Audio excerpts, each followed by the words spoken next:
Hello and welcome to Cinefilm Recap. Today's review of the 1999 American crime thriller film Double Jeopardy. The opening scene portrays Nick, a man at an art exhibition.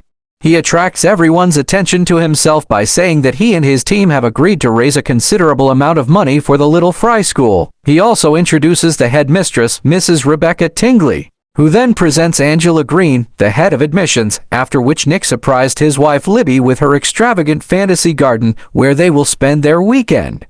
As a result, they spend the weekend sailing off Whidbey Island and spending quality time together. When Libby wakes up the next day, she sees blood on her hands and inside clothing, and she panics when she doesn't see her husband beside her. She then walks upstairs to hunt for her husband and discovers blood everywhere. At the same time, Libby comes upon the bloody knife and takes it up.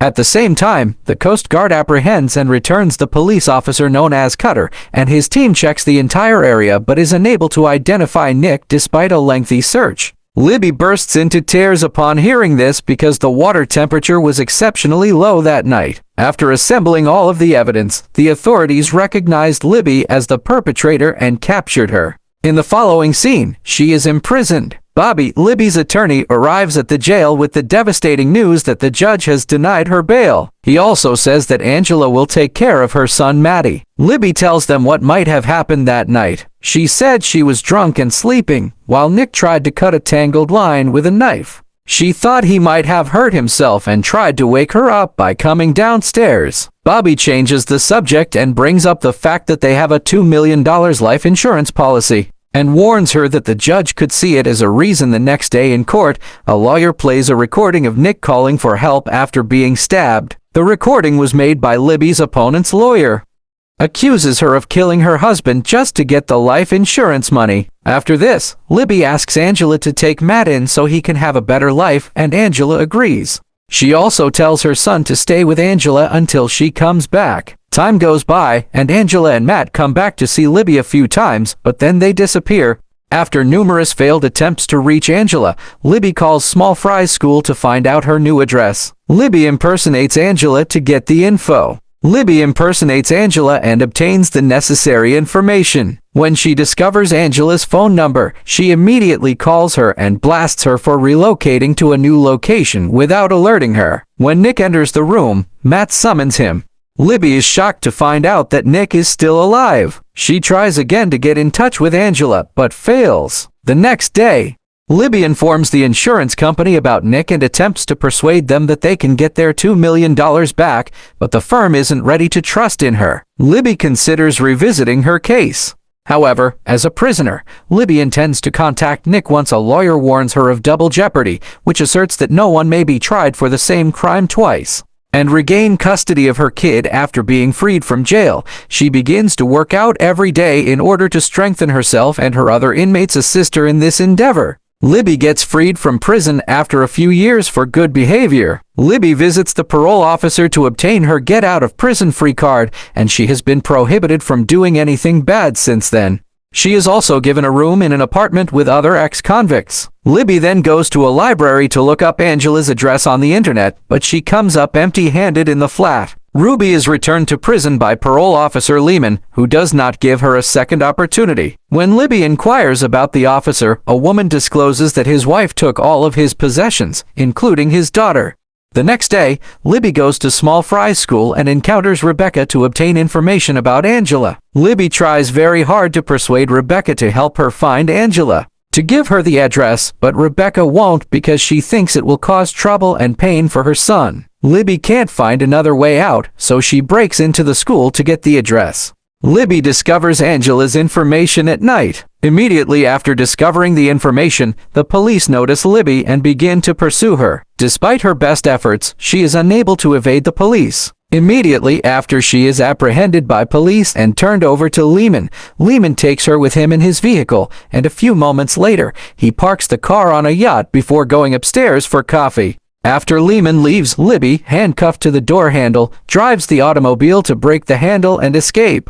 Soon after, Lehman notices her and rushes downstairs to the car, smashing the glass and climbing inside to stop Libby, but Libby presses the pedal, leading both of them to plunge into the water. Libby and the vehicle begin to drown, but Lehman manages to unlock her handcuffs and swim to safety. Libby seizes his firearm during the procedure. In the next scene, after hitting him on the head and fleeing, Libby borrows money from her mother to charter an old truck, which she then drives to one of the showrooms and impersonates Angela to retrieve her new address. Lehman uncovers Angela's address as well, and he and Libby travel to the same location, but Libby arrives first. Upon learning that Angela died in a gas explosion at their home from an older woman, she promptly inquires about Maddie. She tells him that Maddie and her father are both fine. Lehman goes back to the same old lady and asks about Libby after a while, whereas her vehicle was on the other hand. Libby is simultaneously perusing a news article about Angela's death.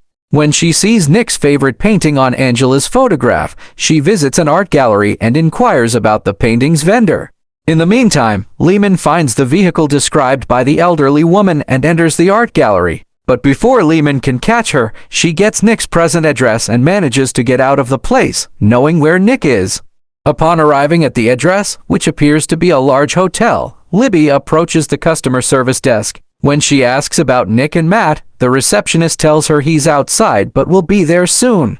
Libby then goes shopping for fine attire for the party where she will use the identity she stole. In exchange for payment at the hotel desk, she discovers her changed spouse at the party, who has changed his identity to Jonathan, is hosting an auction in which Libby wins the sale and walks onto the stage. Asks him about Maddie without hesitation at first. Nick is surprised to see her, but he goes on to explain that he did everything for her, and Libby ignores all he says, and asks Maddie for something at the same time as she sees Lehman at the party, at which point she decides to depart for the time being. Police in the area have already been told about Libby, and they are actively looking for her when they arrive. Libby is eating food in a pub. Subsequently, an elderly gentleman graciously offers his umbrella to the woman and aids her in eluding the law enforcement authorities. One of the cops sees her outside and tells the rest of the team. Lehman and the other cops chase after her, but she manages to get away. Taking advantage of the crowd, Lehman went to Nick's office the other day to see if he had heard from Libby lately. Nick gets a call from Libby, who asks him to bring Maddie to Lafayette Cemetery No. 3. He agrees to do so later. Nick and Libby meet at the graveyard. Nick holds Libby from behind after the child begins to run away from her when she approaches him with another child.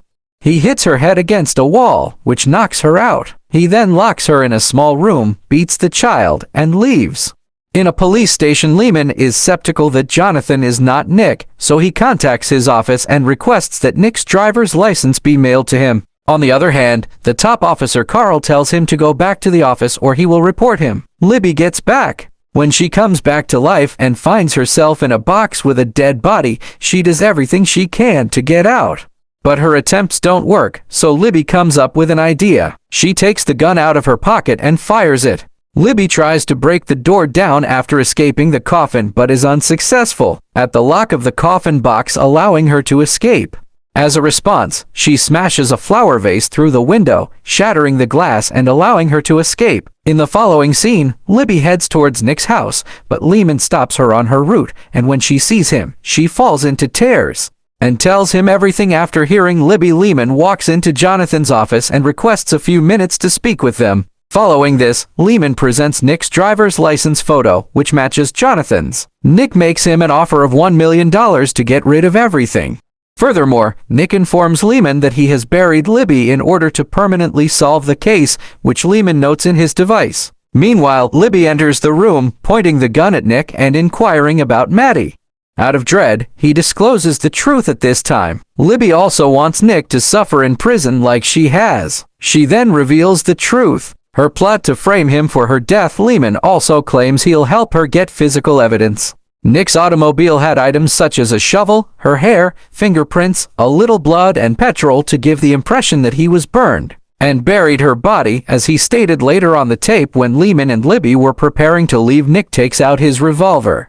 He fires at Libby, but Lehman blocks the shot, causing the bullet to enter his shoulder. Then, Nick approaches Libby. Nick draws his pistol and points it at Libby, but Lehman grabs him from behind and fights him off just as Nick is about to shoot Lehman. Libby takes out her revolver and kills him by shooting him. Following the incident, Lehman is brought to the hospital by the police and an ambulance. In the following scene, Libby and Lehman head to St. Albans school to pick up Maddie. Libby is apprehensive to meet at first. She is afraid that her son would not recognize her, but Lehman encourages her, so she goes to the football pitch. When she finds Maddie playing football, she addresses her son by name as soon as the referee blows the halftime whistle. Maddie then turns around and approaches her. She questions if he recognizes her, and he responds, "They told me you were dead." Emotionally, mother and son are reunited. Please subscribe and enable notifications so you can view more.